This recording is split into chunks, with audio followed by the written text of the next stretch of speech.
What's up everyone, it's Scotty with Money Investing. In this video, I wanted to go over the TLT, TMF ETFs, talk a little bit about the yields, the bond market. Been getting a lot of questions on this particular topic, so I figured I'd do a video. So hope you guys enjoy it, find it helpful. If you do, make sure that you drop a like. Don't forget to subscribe to the channel if you're just joining us for the first time. And the link to our Discord and Patreon is going to be down below if you're interested in joining. And of course, getting access to all the buy and sell alerts, options alerts, trade ideas. Everything is going to be included, as well as the members only private videos, the intrinsic value spreadsheets, and trading view charts, and a lot of other educational material that's also available and accessible to you.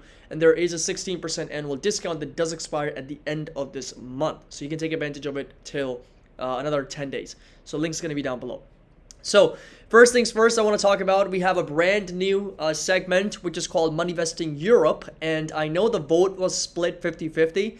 But I still wanted to go ahead and start covering European markets because there is a ton of opportunity in that market as well. There's a lot of very, very well-known popular companies listed on the DAX, on the FTSE, listed or pretty much included in other European markets as well. The Swiss market's very strong, the French market, Italian, German, and of course not to mention London Stock Exchange. So in this video, this is our first video of Money Investing Europe. I pretty much talk about welcome to Money Investing Europe and FTSE 100 and the London Stock Exchange. Full analysis, going over the FTSE, going over the dynamics of the London Stock Exchange, and of course talking a little bit about some very popular companies such as Shell, AstraZeneca, and of course not to mention Unilever, Rio Tinto. There's a lot that I believe have a potential to of course help us diversify and of course create a very optimal efficient strategy for investing long term. So super excited for that, and I hope you are too. I know there's going to be some disagreements, but it is what it is. Like, I want to analyze, and there's a lot of companies and stocks, like I said, present that opportunity for us, so I will break them down in this channel. So this channel is going to be specifically focused on European markets. We're not going to cover the US. Maybe there are some crossovers sometimes, but for the most part, we're going to cover our ECB, European Central Bank live streams. We're going to cover our Bank of England live streams from Andrew Bailey, all European stock analysis, all German and of course Italian, French markets. Everything's going to be covered on that channel. So subscribe and of course join that as well. So this right here is the US 10-year treasuries, right? In the US, of course, and we are sitting at just over 4.25%, just getting up to 4.5%. And these are levels that we haven't quite seen in over 15 years, right? This has been a parabolic run for the US Treasury market, and we've seen a lot of rates, especially on the short duration side of the curve, both long duration and short duration, have rallied to insane levels at 5.5, closer to 6%, and of course the long end of that curve is trading at well over 4%, which obviously puts pressure on equity prices, and that's exactly what we are also seeing. And these are levels not seen since again 2007, 2008, 2009. So around that Great Recession timeline is where we're going back to. Now, mortgage rates are also at over 7.3% for the average fixed 30-year mortgage, according to their daily measure by Mortgage News Daily. And this morning, Mortgage Bankers Association reported that the average rate during the reporting week was just over 7%.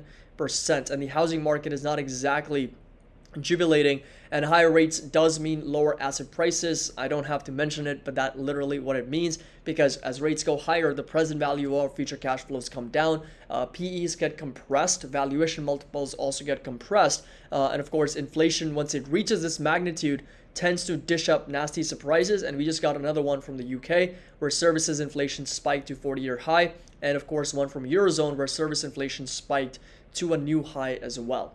So there's definitely going to be, in my opinion, at least some more surprises in the US. And then when you couple these higher interest rates, and the reason for that higher interest rates, as we have already talked about, is the new issuances from the Treasury Department as part of their fiscal policy, and from Jerome Powell and the central bank, the Federal Reserve. They're liquidating a lot of these Treasury securities as part of their quantitative tightening. They're rolling off a lot of their balance sheet.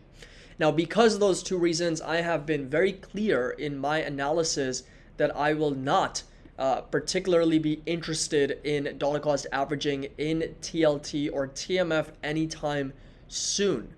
And the reason for that is because of the quantitative tightening measures and because of the fact that the Federal Reserve is increasing interest rates. You can see that TLT obviously has had a very brutal sell off from its recent highs of $108. It's sold off a little bit over 14, almost 15%. I've mentioned this multiple times in our Discord as well, that we need to wait. We need to be patient for when interest rates have peaked, when we are expecting the terminal rate to be achieved by the Federal Reserve. And that's when I do expect rates to start maybe moving sideways and then eventually come back down as rate cuts begin after either there's a recession or a deflation or both. But the bottom line is that dollar cost averaging into this right now seems very much like catching a falling knife. And for the reason is because we know what's going on from a macroeconomic standpoint. We understand there's quantitative tightening. We understand there's new issuances.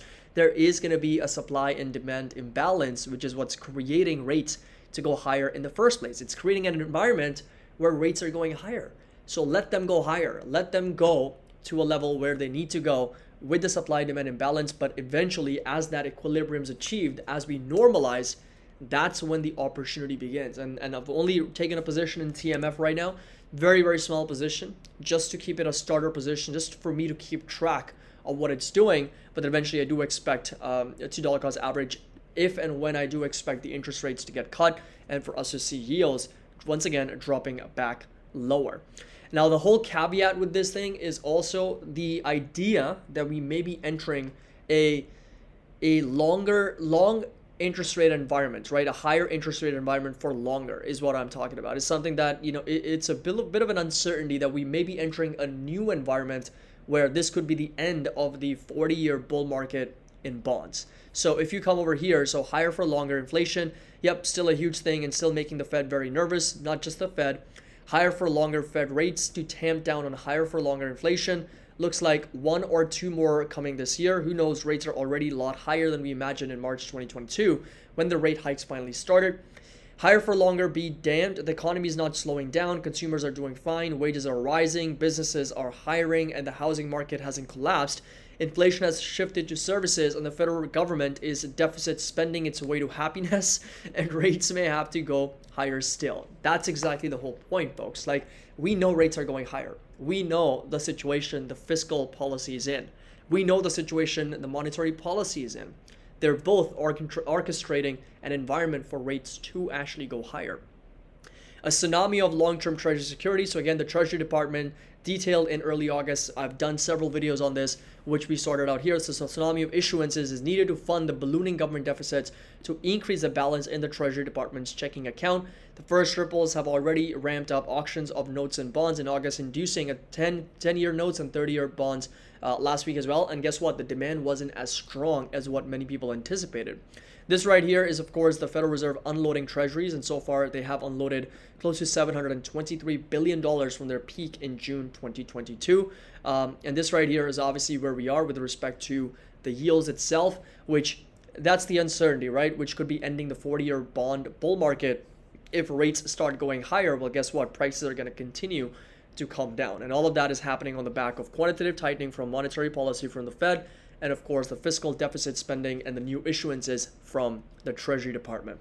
So the bottom line is, this is where we are with rates. We are not expecting for the rates to get cut until 2024 in May, and even then there's a lot of uncertainty around that. So keep a close eye on the 10-year yields and of course the yields in general, the Treasury yields, and they have again continued to push higher. This was the overall downtrending chart that we've been talking about, and this is a new beginning. Could possibly be a new beginning, and until we see a little bit of that normalization in the TGA, in the issuances, in deficit spending, and of course from the Federal Reserve quantitative tightening, I think we need to be patient and we need to just take it quarter by quarter and see where yields end up going. The next level and the target for the yields would be sitting roughly at around this level at 5.1%. That's where we were back in 2007, right before the great financial crisis. But of course, we have seen a very nice rally in the last 4 months for the yields, now getting up to over 4.328%, which obviously is the highest level since 2008, 2007. So I hope you guys enjoyed this video and got a little bit of clarity on what the plan is with TLT, TMF. Again, being patient, not really touching those because the environment right now is for the yields to go higher, but eventually there is going to be an opportunity, and that's exactly what we are going to take advantage of. Make sure that you drop a like, subscribe to the channel. As always, happy investing. I'll see you all in the next video.